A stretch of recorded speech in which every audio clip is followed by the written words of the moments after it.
আসসালামু আলাইকুম ওয়া রাহমাতুল্লাহি ওয়া বারাকাতুহু। মুআজ্জাজ সামিঈনে কিরাম, আমরা মুসলমান, আমরা শেষ নবী পাক সাল্লাল্লাহু তাআলা আলাইহি ওয়াসাল্লামের উম্মত।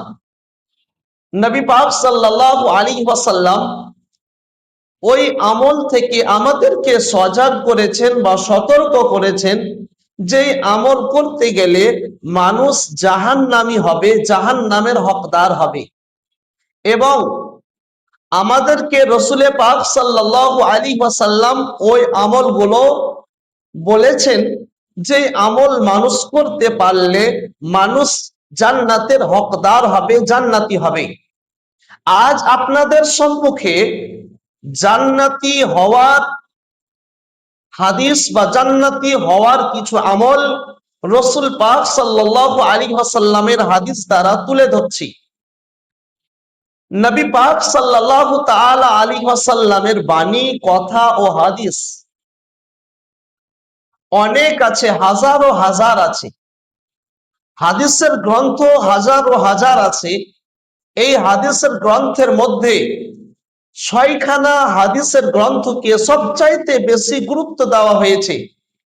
বুখারী শরীফ, মুসলিম শরীফ, আবু দাউদ শরীফ, তিরমিজি শরীফ, নেসাই শরীফ, ইবনে মাজাহ শরীফ। এই 6খানা হাদিসকে একত্রিত ভাবে সিহাহে সিত্তা বলা হয়। সুতরাং আমি আপনাদের সম্মুখে এই সিয়াহে সিত্তার মধ্যে একখানা হাদিসের গ্রন্থ তিরমিজি শরীফ, সেই তিরমিজি শরীফের হাদিস তুলে ধরছি, যেই হাদিসের মধ্যে নবী পাক সাল্লাল্লাহু আলাইহি ওয়াসাল্লাম জান্নাতে যাওয়ার আমল বলেছেন। তিরমিজি শরীফের হাদিস, হাদিস নম্বর 616। আন আবি উমামাতা রাদিয়াল্লাহু তাআলা আনহু ইয়াকুল, হযরতে আবু উমামা বাহিলী রাদিয়াল্লাহু তাআলা আনহু হতে বর্ণিত, তিনি ইরশাদ করেন, সামি'তু রাসূলুল্লাহি সাল্লাল্লাহু আলাইহি ওয়াসাল্লাম ইয়াখতুবু ফি হাজ্জাতিল ওয়াদাই। তিনি বর্ণনা করেন যে জনাবে আকা নবী মুস্তাফা সাল্লাল্লাহু তাআলা আলাইহি ওয়াসাল্লাম বিদায়ী হজের সময়, শেষ হজের সময় তিনি খুতবা দিচ্ছিলেন, বক্তব্য দিচ্ছিলেন।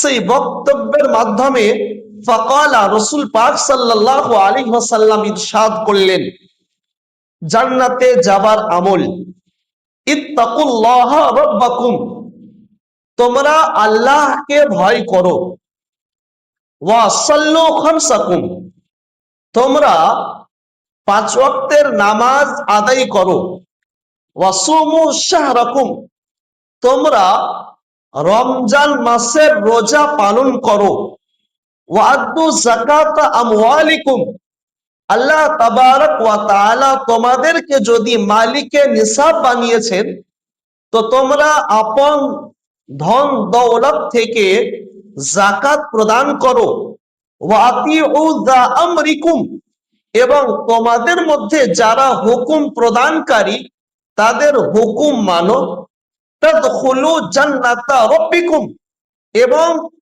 এরপর তোমরা সরাসরি আপন প্রতিপালকের জান্নাতে প্রবেশ করে যাও। আল্লাহু আকবার কবীরা, সুবহানাল্লাহ, মাশাআল্লাহ। নবী পাক সাল্লাল্লাহু তাআলা আলাইহি ওয়াসাল্লাম আমাদেরকে জান্নাতে যাওয়ার পথ বলে দিলেন, জান্নাতে যাওয়ার আমল বলে দিলেন। রাসূল পাক সাল্লাল্লাহু আলাইহি ওয়াসাল্লাম এই হাদিস শরীফে 5টি এমন আমল বললেন, যে 5 আমল করতে গেলে মানুষ জান্নাতের হকদার হয়। 1, ইত্তাকুল্লাহ রাব্বাকুম, আল্লাহকে ভয় করা। 2, ওয়াসাল্লু খামসাকুম, দ্বিতীয় 5 ওয়াক্তের নামাজ আদায় করা। ওয়াসুমু শাহরাকুম, তৃতীয় রমজান মাসের রোজা পালন করা। ওয়াদু যাকাতা আমওয়ালিকুম, চতুর্থ নিজের ধন দৌলতের যাকাত প্রদান করা। 5 নাম্বার হচ্ছে যে তোমাদের মধ্যে যারা হুকুম প্রদানকারী, ফুকাহে কেরাম বলেছেন এই জায়গাতে বোঝানো হয়েছে, মুজতাহিদগণকে বোঝানো হয়েছে, অর্থাৎ মুজতাহিদিনের অনুসরণকারী হও, মুজতাহিদিনের কথা মোতাবেক চলো।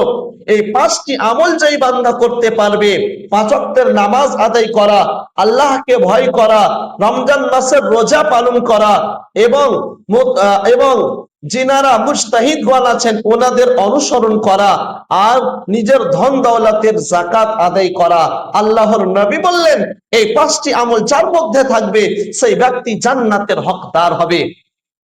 আল্লাহ তাবারক ওয়া তাআলা আমাদের সকলকেই যেন এই 5টি আমল করার তৌফিক দান করেন, যেন আমরা জান্নাতের হকদার হতে পারি।